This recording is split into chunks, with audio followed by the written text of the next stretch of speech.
Hello, Brandon. Hello. I saw Antiviral and I loved it. It was one of my favorite films of that year. Oh, thank And you. yeah, so to me, I mean, Antiviral and Possessor, they kind of delve into primal fears. The first one focused on a microscopic virus that can kill you. And in Possessor, you're kind of literally losing oneself in technology. So, what is it about these sort of esoteric subjects that interest you as a storyteller?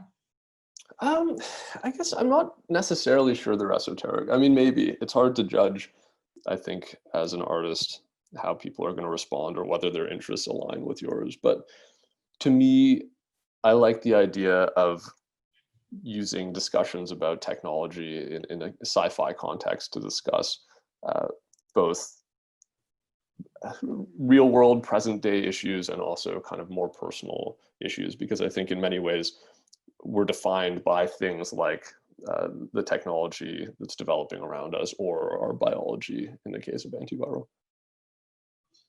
Well, with writing and directing, I mean, both processes have their pros and cons. One is solitary, while the other one is more collaborative. Which one do you prefer and why?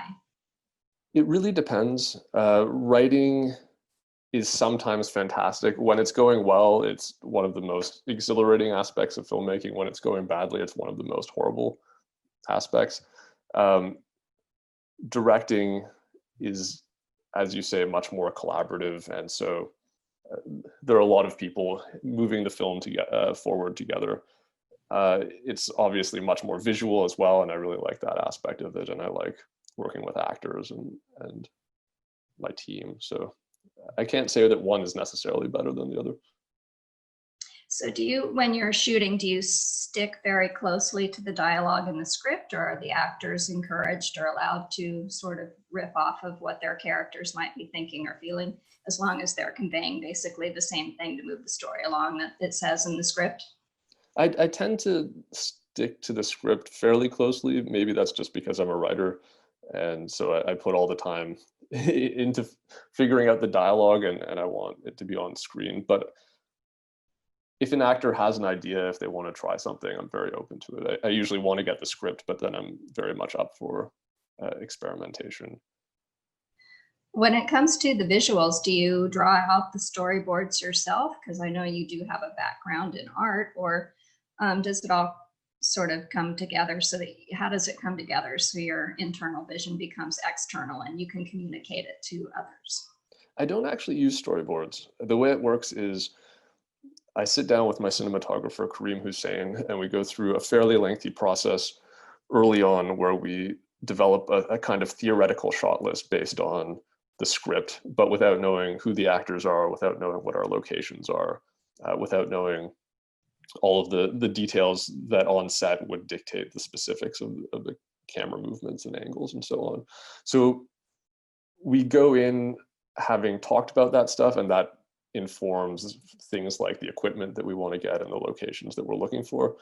But then when we're actually shooting, often we sort of throw that away. It's there as a good reference to make sure that uh, the scene is covered properly. But very often I find you just come up with something when you're dealing with the physical sets and the real actors. Maybe it's an idea that the actor has, maybe it's something motivated by the location, maybe it's a time issue, maybe you developed this very elaborate visual scene and you don't have as much time to shoot it as you thought you did, so it forces you to innovate and find a way to do it in a couple of shots. I like to keep it kind of fluid, because certainly on the independent level you can't expect to get exactly what you uh, imagine in development, but that's also part of the fun, I think, if you embrace it. Right. Well, I had watched the uncut version of Possessor, and it is extremely gory, Mhm. but it feels germane to the story. What is it like filming scenes like that, both from a logistic standpoint and an emotional standpoint? It's funny, some of the most disturbing scenes, I think, when you're watching a film are some of the most uh, fun and least disturbing scenes to actually shoot. The actors may feel differently because they're covered in blood, and I know there's an element of discomfort and that we try to be mindful of when it's uh, when they have to have, say, prosthetics on, and it's uncomfortable, or blood. But especially when it comes to things like a fake head and you're shooting it at the end of the day, although it may seem graphic and disturbing within the context of the film, in the context of shooting it, it's just a bunch of your friends who are pumping blood out of tubes and playing Halloween with you. So it's actually completely not disturbing and a lot of fun. I'm told that horror sets are actually a lot more fun and light than comedy sets, really. Right. Yes. I mean, it's all about the timing. Now, what do you hope that audiences will take away from the Possessor film experience? It's hard to say, really. I obviously, when making a film, have my own sense of the narrative and the themes and what sort of experience I'm hoping to convey. But at the same time, part of, I think, any filmmaking process, and especially a film like Possessor, is stepping back at the end of it and letting audiences make it their own and explore it. Possessor was certainly designed to allow room for interpretation and audience discussion. So I don't really want to tell people what to think or what to take from it, because that precludes the possibility that they will have their own ideas and inject their own thoughts into it. Right. Well, I mean, once it's out there, I'm sure certain things filter in, whether you want to or not. Do you read reviews, or do you listen to what audiences say, how they interpret your vision and your words? To a certain extent, especially the initial batch of reviews, I just want to get a sense of how people have responded to it generally.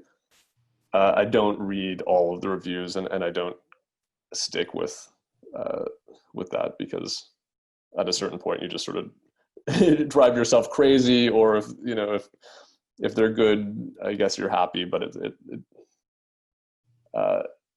you can't really address everybody's specific interpretation of the film, and you can drive yourself crazy fixating too much on reaction. So there's a bit of a balance there, I think. Well, how about yourself? What is your feeling on the final Possessor, how it came out, and now it's out there in the world? How do you feel about it? Well, I'm thrilled, because it took a long time to develop it, and the fact that I even got to make the film and it turned out the way I wanted it to is very exciting, and I'm happy to be able to show it to people. Well, I loved it, so thank you for making it, and it was great to speak with you. Oh, thank you. It's great to speak with you too. All right, take care. Take care.